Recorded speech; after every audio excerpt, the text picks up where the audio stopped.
J'espère que vous allez tous très bien. Nous allons donc démarrer une série de 5 vidéos, dont la première est celle que vous êtes en train de suivre en ce moment. Nous mettrons donc, comme je le disais précédemment, en ligne tous les 3 jours une vidéo. Toutes ces publications auront un même objectif, vous donner une meilleure compréhension du monde des affaires sur le continent africain. Alors, restez surtout connectés sur cette plateforme qui, j'aime à le dire, est la vôtre. La première chose que je souhaite vous dire, c'est que tous les entrepreneurs que je connais et qui prospèrent sur le continent africain partagent les traits de caractère que nous allons voir dans cette série de vidéos. Il est cependant vrai que ces caractéristiques ne sont pas spécifiques aux personnes qui investissent dans cette partie du monde. Cependant, elles arrivent bien avant celles que l'on a l'habitude d'associer aux personnes qui réussissent, comme le fait de travailler dur.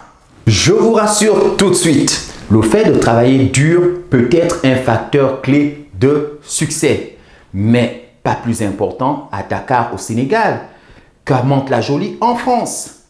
En revanche, je dis bien en revanche, la capacité à fonctionner dans l'incertitude est une donnée plus importante à Libreville au Gabon que dans la ville belge d'Anvers, par exemple. Ça y est, oui, j'ai lâché le mot, ça y est, la capacité à fonctionner dans l'incertitude va être la première caractéristique que nous allons voir dans cette vidéo. En attendant, avant de développer notre propos du jour, je vous propose de faire un petit tour avec moi dans la région du Serengeti et plus précisément aux abords de la rivière Mara. Cette rivière sépare d'une part la Tanzanie, de l'autre le Kenya. Je vous retrouve tout de suite après ce court extrait pour que nous puissions voir ensemble la capacité à fonctionner dans l'incertitude. À tout de suite.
Phil Knight, professeur d'université à Chicago, définit la notion d'incertitude en la comparant à une autre donnée qui est bien connue du monde de l'entrepreneuriat. Avez-vous une idée de ce qu'est cette notion? Moi, je parie que vous la connaissez très bien et qu'à un moment donné de votre vie, vous avez eu à l'utiliser ou bien à la déterminer. J'arrête tout de suite les mystères. Il s'agit tout simplement de la notion de risque. Oui, le risque. Je vous avais dit quoi? Et d'ailleurs, c'est le mot préféré des afro-pessimistes. Il ne faut surtout pas aller investir sur le continent africain. C'est trop risqué. Oui, c'est leur mot préféré. Revenons-en à la définition qu'a fait ce professeur concernant la notion de risque. Il définit le risque comme étant un ensemble de résultats possibles ayant chacun une probabilité connue. Et d'ailleurs, on considère le fait de lancer un dé, autant pour moi, comme risqué. Vous voyez, si vous participez à un jeu dans lequel le principe est de lancer un dé et que si jamais la face que vous avez choisie tombe au bon moment, au bon endroit, vous avez gagné. On considère que c'est risqué. Vous pouvez tout perdre. Mais cependant, on peut déterminer la probabilité pour que vous puissiez gagner. Et quand je parlais du monde de l'entrepreneuriat, habituellement, la donnée que les entrepreneurs aiment bien déterminer avant de se lancer dans une affaire est la donnée du risque. C'est-à-dire, je vais faire ceci, quel est le risque que je prends? Il faut à chaque fois déterminer cette donnée. C'est pour cela qu'on disait précédemment qu'elle est plus connue du monde de l'entrepreneuriat, car on a tendance à la déterminer. A contrario, l'incertitude, elle, est une donnée qui n'est pas très connue, qui est très peu utilisée, et c'est pour cela que nous l'abordons. Par contre, une donnée très présente sur le continent africain. Je ne sais pas pour vous, mais pour ma part, j'ai énormément lancé de dés dans ma jeunesse. Et je parie qu'on est nombreux à l'avoir fait. Vous allez tout de suite comprendre de quoi je parle. Prenons le cas de ceci. Bam. Tadadang, je vous avais dit quoi? Qui n'a pas joué à ce jeu? Je parlais de dés tout à l'heure. Là, vous avez un dé à 6 faces qui n'est pas pipé ou encore truqué. Parce que ça, il fallait aussi retenir cette notion. Le ludo, je suis sûr qu'on est nombreux à avoir joué à ce jeu. Il est vrai qu'on ne prenait pas autant de risques que cela. C'était plutôt un moment convivial en famille, avec des amis. Et le seul risque que l'on prenait, c'était de sortir de là un peu frustré si l'on était susceptible. Sans plus tarder, je propose que l'on aille tout de suite sur la deuxième notion et l'incertitude dans tout cela. Prenons la même définition qui a été appliquée au risque pour l'appliquer à l'incertitude. Alors, l'incertitude est un ensemble de résultats inconnus ayant chacun une probabilité inconnue. Vous l'avez compris, on nage dans l'inconnu total. Ce qui me permet de faire tout de suite un parallèle avec le petit tour que nous avons fait aux abords de la rivière Mara.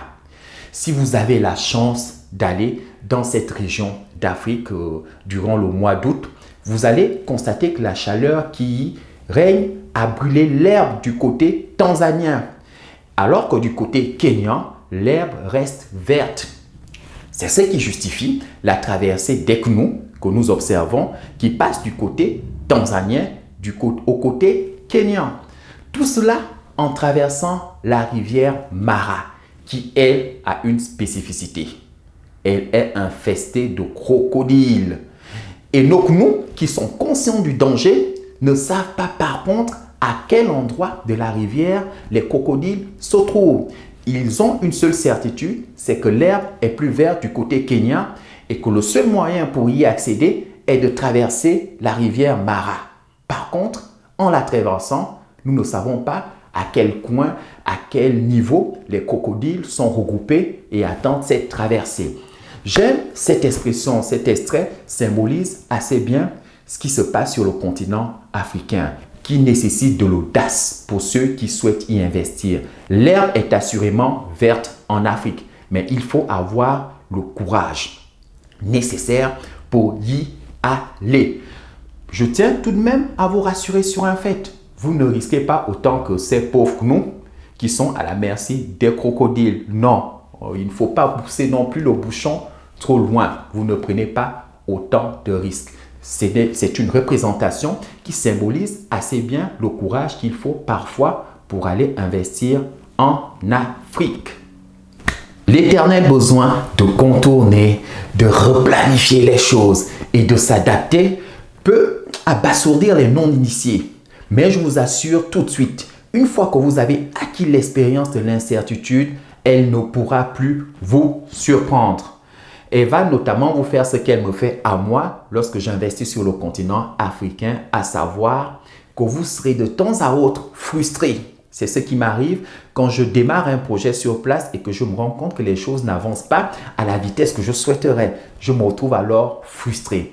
Elle va de temps à autre aussi vous épuiser. Ça aussi, c'est une chose que je constate souvent, que je vis souvent, car quand je vois la tournure que prend certaines négociations, j'en finis complètement épuisé. Donc, vous serez certainement frustré, de temps à autre épuisé, mais je vous assure tout de suite, le jeu en vaut la chandelle. Comment mieux accepter cette notion d'incertitude?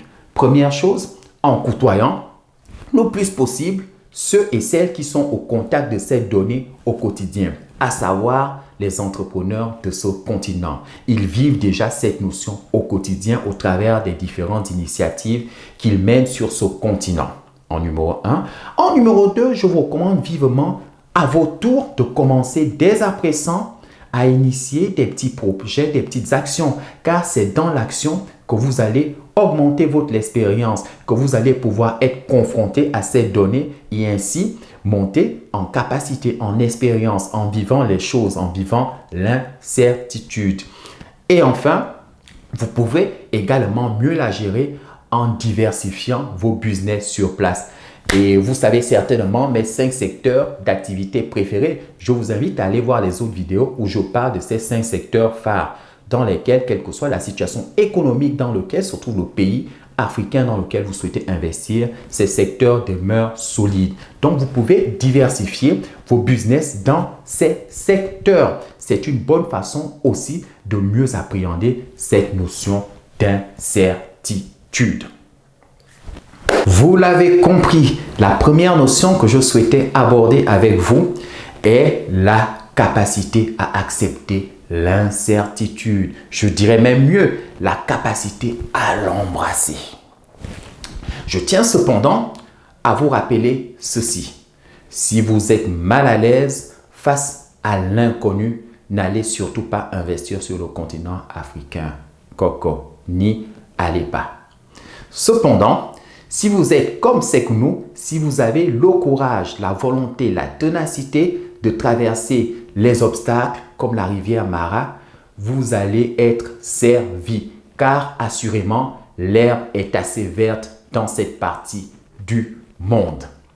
Pour ma part, je souhaite vous dire ceci. On se retrouve dans 3 jours. Oui, dans 3 jours, j'aborderai la deuxième notion qui caractérise ceux qui osent et réussissent sur le continent africain. En attendant, je souhaite vous inviter à faire une deuxième chose aussi qui caractérise les entrepreneurs ou je dirais même encore les habitants de ce beau continent. Le cœur d'entrepreneur. Entretenez-le, cela est très important. Je vous dis à dans 3 jours les amis. Ciao!